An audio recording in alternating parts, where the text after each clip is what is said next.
Now let us turn to calculating or understanding the internal rate of return, another modern capital budgeting technique. So here is an example where you have a cash flow table of a project with a required rate of return of 10%. Now in the year 0, you have 40,000 cash outflow followed by cash inflows in the coming 4 years. And we know we have to compare the benefits and costs to arrive at a decision. So respecting time value of money, we'll be comparing the present value of benefits with the present value of cost.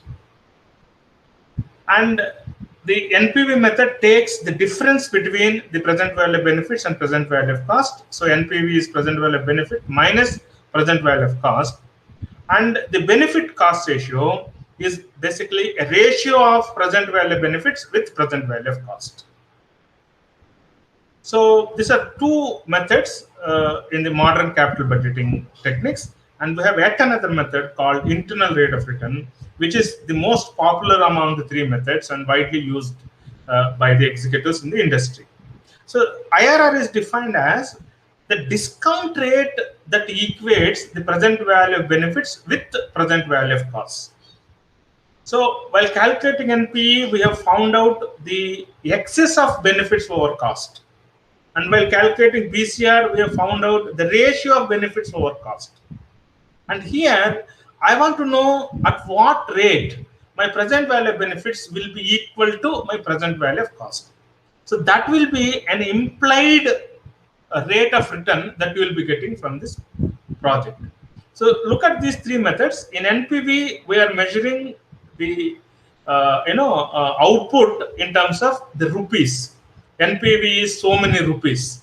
In benefit cost ratio, we are measuring the output in terms of a ratio. So BCR is 1, 1.2, 1.3 like that.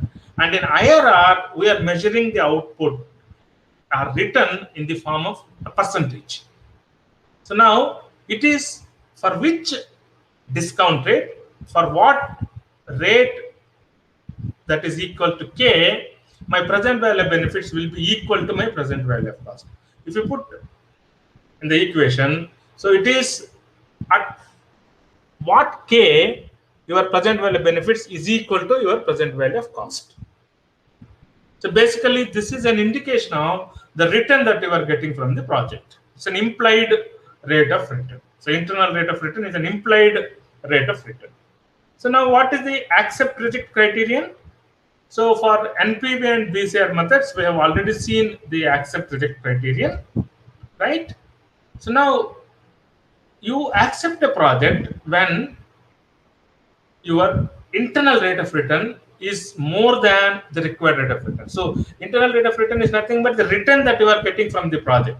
So the implied return that you are getting from the project, if it is more than what you require, in this case 10%, you will be accepting a project.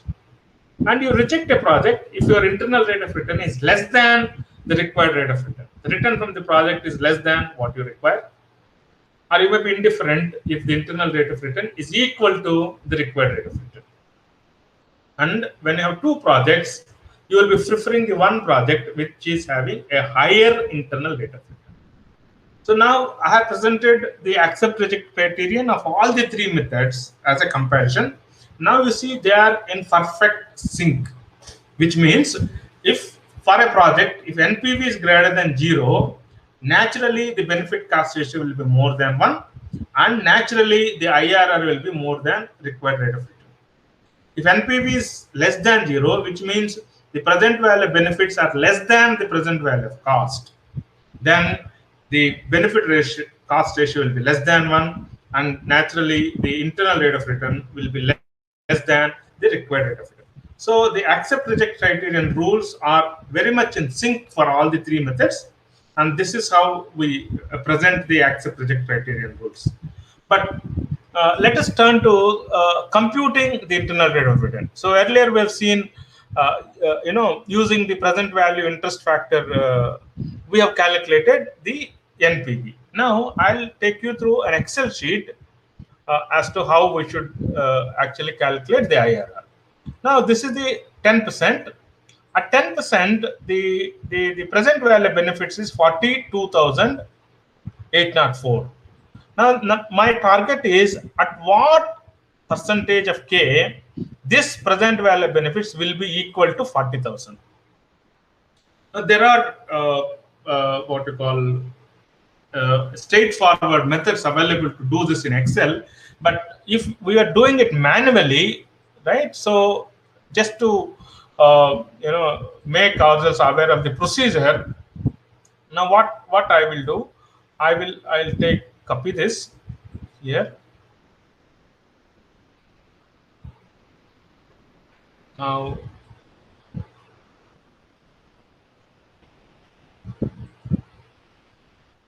Now if I do it at let us say 11%, what will be the total value of benefits?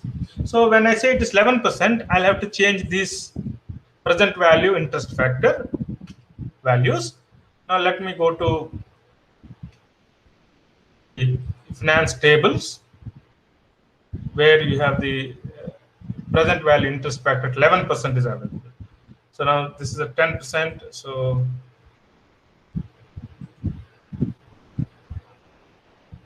now look at this 11% values. Of course, future values, sir. Yeah, you have to be careful. This we are wrongly looking into the future value interest factor table. So let us go to the present value interest factor table.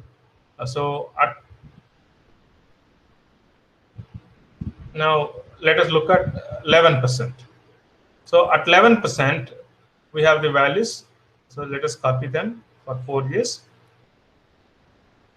And let me paste it here.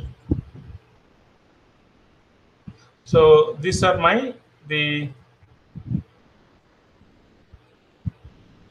present value interest factors at 11%. So let's multiply this 1300 by this. And let me have a sum.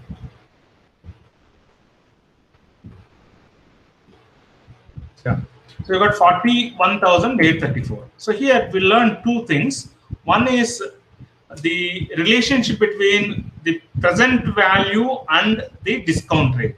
You remember when the present value is 10%, when the discount rate was 10%, the present value was 42,804.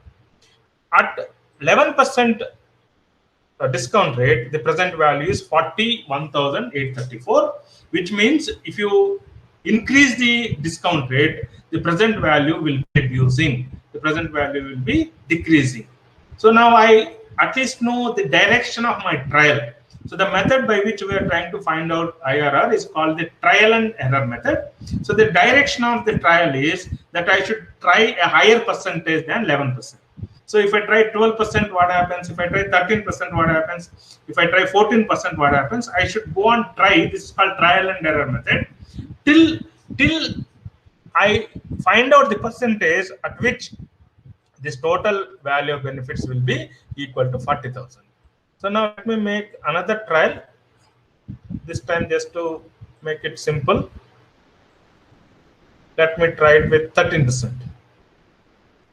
So actually, today with the advent of computers, we need not do it this way, but just to make you aware, understand the relationship between present value and the discount rate, and just to look at the underlying procedure, we are doing this trial and error method. Now at 13%, I want to try. So let me go to the finance tables.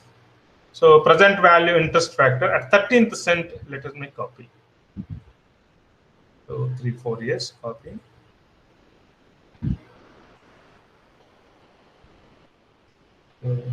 Yeah. So this time I've been lucky. So the moment I've copied it at 13%, now you see the total present value benefits has become 40,000. That means the IRR of this project is right 13%. So IRR of the so sometimes you will be lucky. In just 1 or 2 trials you will get it. Sometimes you may not be so lucky that we'll have to try 3-4 trials. So there are certain guidelines as to how you should try if you're doing it through a trial and error method. See, at 10%, that it is 42,800, 43,000 roughly. So now you also know the relationship between the present value and the discount rate, and here you should decide the direction of your trial. Now I want to get to 40,000. That means I want a reduced present value. So you should take a call. Now I should try more than 10%. And though I have tried 11%, then 13%, a basic idea is that you should try a bigger percentage, like 15% or so. So once you try 15% or so, probably you would know whether you are still on your way to 40,000 or you have crossed 40,000. Sometimes you get to 38,000. So then you understand your IRR is between 10% and 15%. Then you can try something halfway in between, or something 30% down, or 60% up, something like that. So this is a call that you will have to take. So the idea is first try a bigger percentage and just see the limit between two values. If you are lucky to cross 40,000, then you would understand you need not make so many trials. If you go on making just incremental trials, 1%, 2%, sometimes it will take a lot of time. Even after 6-7 trials, you would not get it. So this is how we calculate the IRR of the project. The IRR of the project is 13%. And now we know that the IRR is more than the required rate of return. So our required rate of return was 10%, and the IRR here is 13%. So we accept this project according to IRR method.